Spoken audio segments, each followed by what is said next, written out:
انتهى عمال تابعون لشركة الهلاوي من هدم منشآت فنيس في الرباط، وذلك بعد أيام قليلة من انتهاء الأشغال بها. ويتعلق الأمر بيولوجيات خاصة بمرائب تحت أرضية في كل من ساحة روسيا وشارع بروكسل بحي المحيط، وسط حديث عن تحافظ جهة رفيعة على الطرقية التي تمت بها الأشغال، وأعادت عمليات الهدم التي تمت للواجهة سلسلة من عمليات الهدم التي وضعت الوالي اليعقوبي في وضع حرج بعد غضبات ملكية. ومن أبرز تلك العمليات الهدم الشهيرة التي شهدتها هرهورة. ففي 13 من أكتوبر من سنة 2020 لم يصدق سكان الهرهورة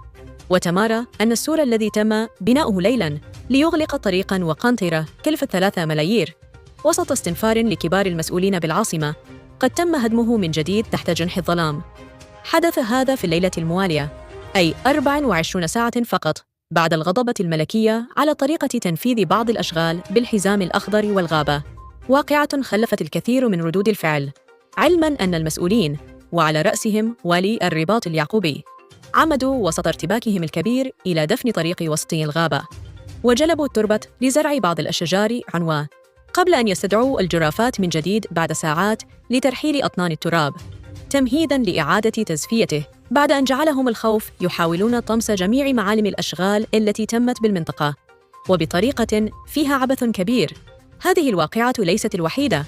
بل جرى بمدينة سلا دفن طريق المطار الذي كان من المقرر أن يصل الطريق السيار بمحطة الإركاب الثانية بعد افتتاحها. تم دفن الطريق بعد إنجاز دراسات وأشغال كلفت الملايير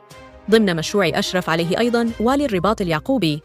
من خلال شركة الرباط تهيئة مع وزارة التجهيز. حدث هذا قبل أن يختفي الطريق تماماً تحت التراب وآلاف الأشجار التي جلبت جاهزة من شركة تعامل بسخاء كبير من طرف الوالي لوضعها فوق مشروع تم دفنه قبل افتتاحه بعد أشغال استمرت لشهور.